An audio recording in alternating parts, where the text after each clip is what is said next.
اللہ اکبر اللہ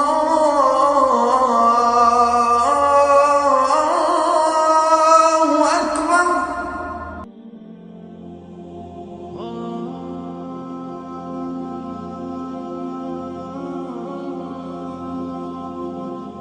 وَلَوْ شِئْنَا لَبَعَثْنَا فِي كُلِّ قَرْيَةٍ نَذِيرًا، اگر ہم چاہتے تو ہر بستی میں ایک نذیر بھیج دیتے، لیکن ہمارا قاعدہ یہ ہے کہ ہم بستیوں کے مرکزی مقام پر، یہ آ جائے گا اگلی صورت کے اندر جا کر، کہ یہ ایک مرکزی مقام میں ہم رسول بھیجتے رہے، یہ نہیں کہ ہر بستی میں بھیج دیں۔ وَلِكُلِّ قَوْمٍ ہَادٍ، ہر قوم کے لیے تو ہے،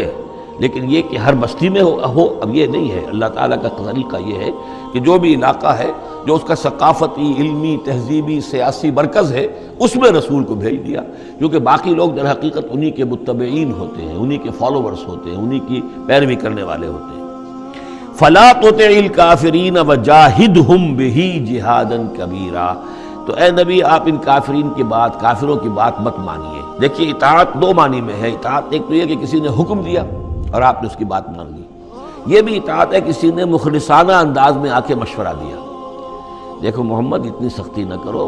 یہ تم اپنی قوم کے ساتھ لڑائی مول لے رہے ہو، کیا فائدہ ہوگا، قوم ڈیوائیڈڈ ہو جائے گی، اور سوچ لو ہمارے جو قبیلے کی کوئی اگر عرب کے اندر کوئی دھاک بیٹھی ہوئی ہے تو اس لیے کہ ہمارا قبیلہ مجتمع ہے،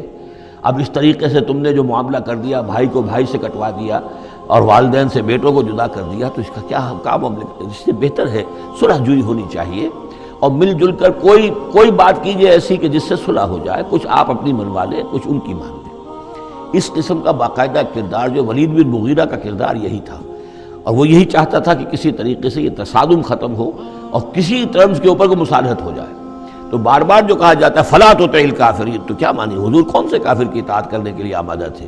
لیکن ایسی بات ایسی ہوتی ہے کہ جس کے بارے میں کسی وقت جب کہ آدمی کسی شدید دباؤ میں ہو تو بربنائے طبع بشری ہو سکتا ہے کہ طبیعت جو ہے کچھ اس کی بات سننے کی طرف تو مائل ہو ہی جائے، جیسا کہ ہم سورہ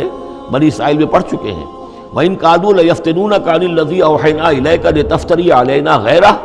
وَإِذًا لَاتَّخَذُوكَ خَلِيلًا، یہ لوگ تو تلے ہوئے ہیں کہ آپ کو بچلا دیں اس چیز سے کہ جو ہم نے آپ پر وحی کی ہے، کہ آپ کچھ اور گھڑ کر ہماری طرف منسوب کر دیں، پھر یہ آپ کو دوست بنا لیں گے، جھگڑا ختم، لڑائی ختم ہو جائے گی۔ لڑائی تو ان کو ہماری آیات سے ہے، ہمارے قرآن سے ہے، ذاتی آپ کے ساتھ تو کوئی جھگڑا نہیں ہے۔ لیکن یہ کہ فرمایا وَلَوْلَا أَن ثَبَّتْنَاكَ لَقَدْ كِدتَّ تَرْكَنُ إِلَيْهِمْ شَيْئًا قَلِيلًا، اور اگر ہم نے ہی آپ کو جمائے نہ رکھا ہوتا تو اے محمد صلی اللہ علیہ وسلم عین ممکن تھا کہ آپ کچھ نہ کچھ ان کی طرف جھک ہی جاتے۔ تو یہ جو دباؤ تھا شدید، اس کا اندازہ کیجئے اس سے، تو فرمایا جا رہا فَلَا تُطِعِ الْكَافِرِينَ، آپ ان کی باتیں بھی مت سنیں، اس قسم کی کسی بات کے لیے آپ جس کو کہتے ہیں ٹو لینڈ این ایئر، کہ آپ اپنا کان اس کو دیں کہ وہ آپ کے کان میں آ کر یہ بات کر دیں، یہ بھی نہ کریں آپ، اس کی بھی آپ اس کا موقع نہ دیں۔ وَجَاهِدْهُمْ بِهِ جِهَادًا كَبِيرًا، اور آپ ان کے ساتھ اس قرآن کے ساتھ جہاد کیجئے، یہ قرآن تلوار ہے، اس کے ساتھ جہاد کیجئے اور بڑا جہاد کیجئے۔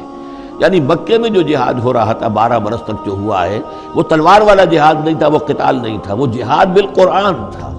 یہ بہت اہم موضوع ہے جس پہ میری تقریر موجود ہے، کتابچہ موجود ہے، بلکہ 2 ہے، جہاد بالقرآن اور پھر جہاد بالقرآن کے 5 محاذ۔ آج بھی ہمارے ہاں جو بھی قومی مسائل ہیں، ملکی مسائل ہیں، ہمارے اس وقت اجتماعی مسائل ہیں، واقعہ یہ ہے کہ ان کے لیے 5 محاذ ہیں جن پر کہ قرآن مجید کی شمشیر ہاتھ میں لے کر جہاد کرنے کی ضرورت ہے۔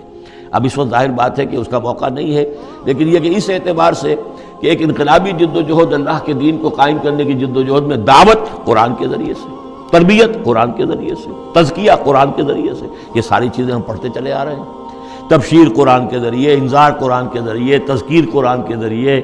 اور جو سینوں کے اندر کے جو روگ ہیں ان کا علاج قرآن سے، شفاء لما فی الصدور، نصیحت قرآن سے، یہ سارا قرآن سے ہے۔ تو اس حوالے سے جاہدہم بہ جہادا کبیرا۔ شکرا یا ربی شکرا، ہدیت قلبی شکرا، نورت دربی شکرا، شکرا یا